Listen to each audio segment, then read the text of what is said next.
Good evening, ladies and gentlemen. Welcome to the final pre-match press conference of the Six Nations 2023. I apologise for the late start of this event due to our delay in travel. I'm sure we'd all love to have been sat here eagerly anticipating a game in which England were competing with Ireland for the championship on the final day. Unfortunately, that's proven not to be the case at this stage of our development. The performance last week was not good enough, and there's been a number of forthright conversations in the review of that game.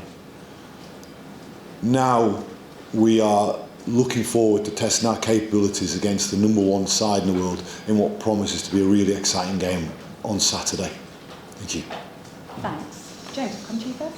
Steve, you mentioned those frank conversations. Ellis Genge did it the week. What have you said? What's been your message? What do you want to see this week that wasn't there last week? Well, I think for us, we need to clearly, the performance needs to substantially improve from where it was last week. And we know we're playing against the best side in the world. So what a way in which to test ourselves in what's going to be a fantastic atmosphere. Was there a lack of effort at all?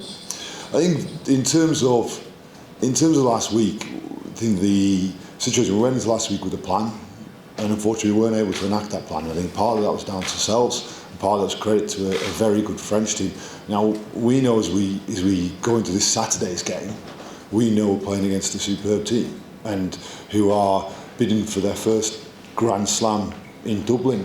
So we know that we're going to have to work very, very hard to try and get our plan in place in the game. Is physicality the key?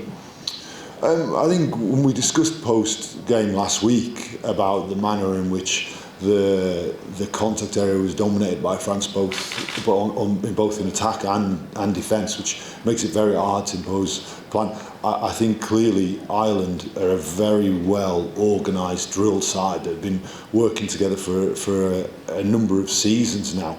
So we know we're going to have to be very good in all aspects of the game to compete and get ourselves in a position to win the Test match. With that in mind, is that partly why you brought Owen Farrell back in at 10 and Manu Tuolangi at 12? Well, I think clearly, I think Ollie Lawrence, as you know, had an injury from late in the game last week, in just coming to the final quarter last week, so was unavailable for selection this week, and Manu, having served his suspension, is then available for selection, so is able to come into that role.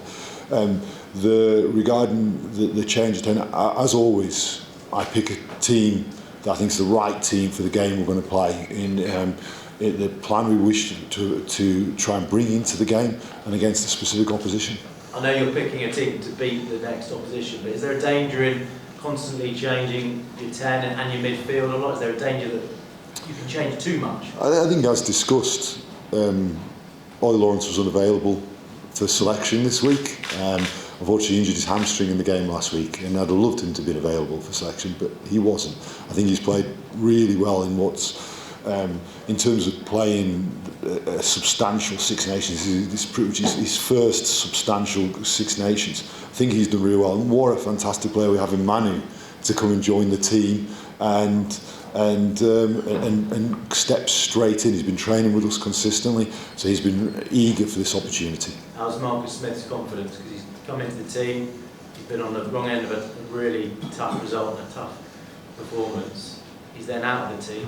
How does he take that? And I think that everybody around the team, players, coaches, every one of the management team found last week's result and performance painful. It hurts, and every one of us has worked this week together to get an improved performance on Saturday. Finally, no one's giving you a chance. Everyone's writing you off. Can you use that as motivation?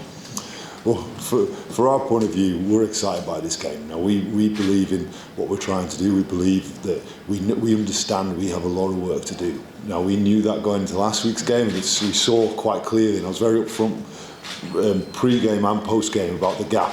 And now our job has been this week is to keep trying to accelerate our development. We have a lot of catching up to do, and we want to accelerate. Now, we're excited about this game. We know they're a very good side. We've got a lot of good players in our team as well. Thanks. Anyone else for the live? Nick? How much can you change in a week, Steve? Do you actually need to change a lot, or is that a bit... Well, I think clearly you've got to identify what the priorities are that you need to address, and when you have a defeat and a performance at the level that was last week, you've got to work to ensure that you're focusing on the main things to improve. And again, I look at this and go through the steps of development we've tried to make through this championship, and then played against the number 2 team in the world last week, and I've been very upfront about the nature of that game. Now we focus on playing against the best side in the world, and I think we'll come out of this Saturday clearly understanding where we are and what we need to be doing. Henry Hammond will make his full Test debut. What's made you sort of select him this week, and what will you bring? Yeah, well, I think he's a young player with an enormous future in front of him. I think it's really important that I think he's the right player to play in this game. I think we've seen glimpses of him. Unfortunately, for the first half of this season, he's not played an awful lot of rugby due to injury, but seeing what he's producing in training, I think he's an incredibly exciting player. And I think you see a number of young players that this experience, this Six Nations in terms of substantial game time for the first time. So Henry's first Six Nations, JVP, Alex Mitchell, Ollie Lawrence, we discussed, Dongers, Ludds, Ben Curry, these guys, and I think this is enormous for us to really understand where we are and what we need to prioritise. But for a 20-year-old who, has obviously, like you say, has come back from those injury issues and obviously has a massive ceiling, but it's pretty inexperienced, it's a massive sort of statement of your backing, isn't it, to put him into, like you say, this situation against the best in the world.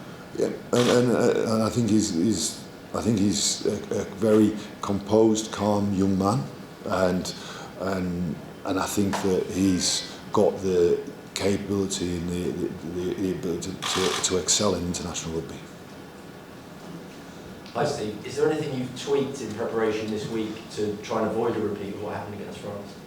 Well, very much I look forward rather than looking back. So we review the game against France, identify what we need to focus on, and then look very clear on how we need to play against Ireland. So we know that we're a good side there, and you can see that. I think it's over 1,000 caps they've got in their 23. The experience they've got is enormous. So we know we're going to have to be much improved from last week, and I know the players are determined to put in that much improved performance. And you've been pleased with their reaction? Difficult day last weekend, but in terms of their attitude this week, has that been good? Yeah, their attitude has been excellent. Steve, just on Manu, he's also had some big games against Ireland in the past. I think I heard him describe Ireland's kryptonite even at one stage. Does that give you a bit of confidence that he can maybe disrupt their rhythm a little bit? I think we're very privileged to have a player of Manu's ability, and as I say, there's a number of very, very good players, and I think every one of our players is excited about this challenge. You look at the quality of players that are going to be on that field on Saturday, and I think we're all excited about the game.